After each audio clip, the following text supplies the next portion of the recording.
Hello, good day, children. How are you? I hope you are safe and healthy. This is Mrs. Vanessa Honey Thomas, your social studies teacher of class 8.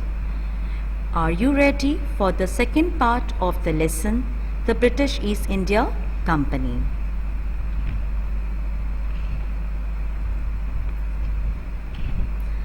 Let's recap the first part of the lesson. Why Europeans arrived to India and what are the reasons behind it? Why Europeans arrived to India and what are the reasons behind it? We will discuss in point number 1. Because India was very rich in silk, cotton and spices, which were the primarily elements of trade in those times. There was a huge demand and market for silk, spices remained the most popular commodity. For this reason, trading between the East and the West was known as the spice trade. Point number 2. For economic and political reasons, it had become a necessity for Europeans to find a sea route to India for trading. Next slide. European countries. European countries are the Portuguese, the British, the Dutch and the French. They came to India for trading and later they are called East India Companies as well. The problem was that all the European countries were interested in buying the same thing, cotton, silk and spices, because of the huge demand in Europe. Now, the topic is arrival of the East India Company. British traders formed a trading company called the British East India Company in the year 1600. As you can see on the screen, British East India Company, with the consent of Queen Elizabeth I of England. This is the picture of the Queen Elizabeth I. The company soon started trading with the eastern countries, especially India. The Mughal Emperor, as you can see on your screen, the picture of Mughal Emperor Jahangir, who ruled India at the time, allowed it Sir Thomas Rao and he built many factories. So today's topic is British East India Company struggle for control in India. Point number 1. The British East India Company set up the first factory at Surat, as you can see on your screen.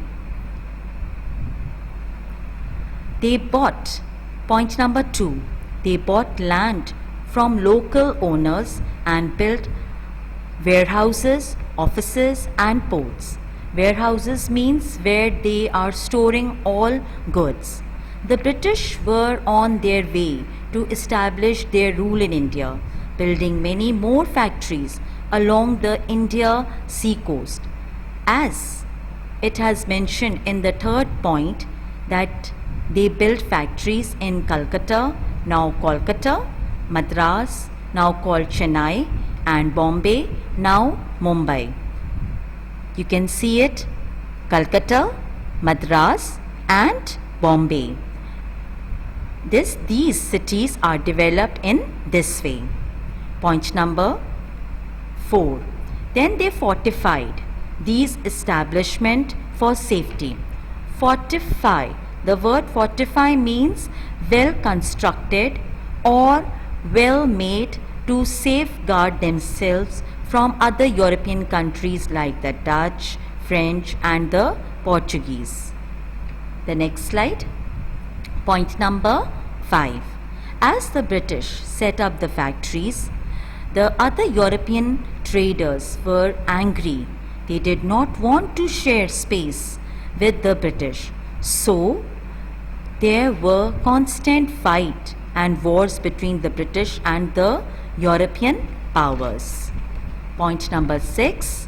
The only way the trading companies could flourish was eliminating rival competitors. So, the Dutch and the Portuguese lost to the British. Point number 7. They were left with just a few settlements in India. Point number 8.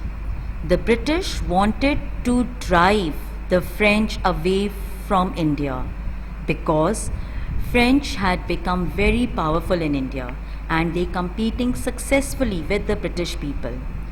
The competitions between the two companions soon led to political quarrels. Quarrels mean fight. Point number 9. So they gave this task to Robert Clive. As you can see it on your screen, the picture of Robert Clive, a capable officer posted in Madras. He was clever leader and a brave commander who led his army to victory upon victory. Point number 10. The French were equally matched under the leadership of their governor, General Joseph Dupleix. Point number 11. The French and the British fought 3 bitter wars, Carnatic Wars, from 1746 till 1763. Point number 12. At the end of the 3 Carnatic Wars, the French were left with Pondicherry and Chandarnagar. You can see the place of Pondicherry and Chandarnagar, and the British became the main trading nation in India. The next slide.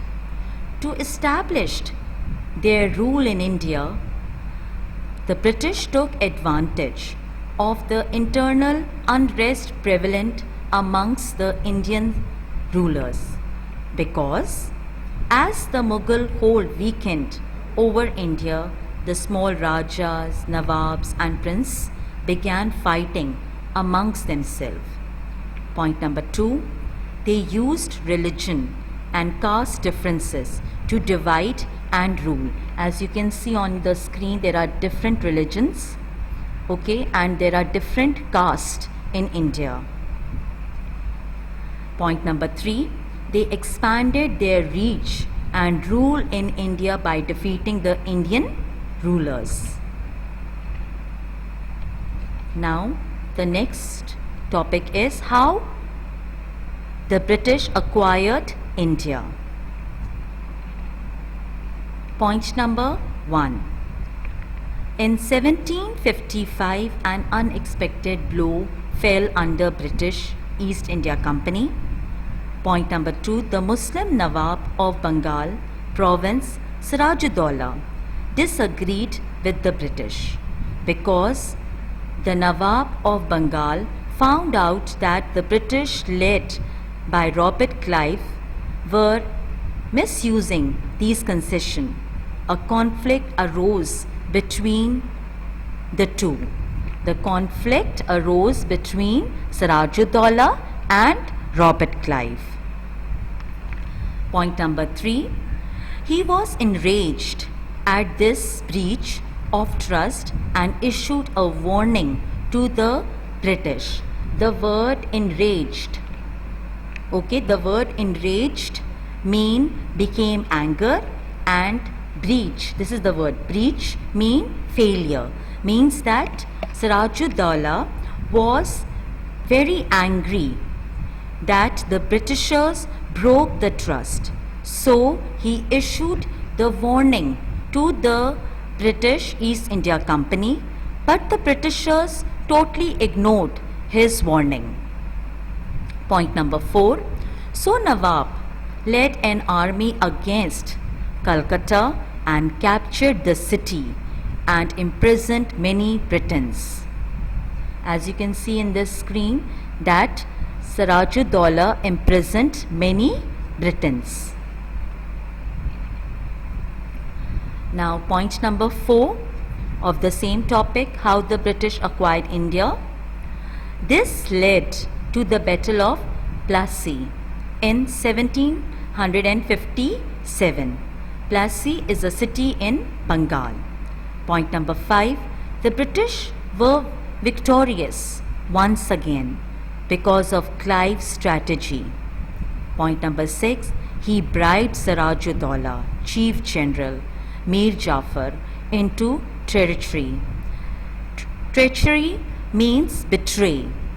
Mir Jafar betrayed Sirajuddaula. Point number 7, in the battle of at Plassey, Mir Jafar swiftly changed sides and fought for the British instead of Sirajuddaula. And what was the result? Was that Sirajuddaula was captured and killed by the Britishers. I hope you understood the lesson. Children, your home task is question 1. How did the British East India Company strengthen its hold over India? Question number 2. Why did the British want to drive the French out of India? Question number 3. Who was Sirajuddaula? Question 4. Who was Mir Jafar? Question 5. Who was Robert Clive? Students, note the following. Point number 1. Do all your homework given to you from the first lesson till the present one in your school copy. Yes, in your school copy. Point number 2 is very important. Listen it to me very carefully. Marks will be given to you on the basis of your homework. Okay, thank you. God bless you.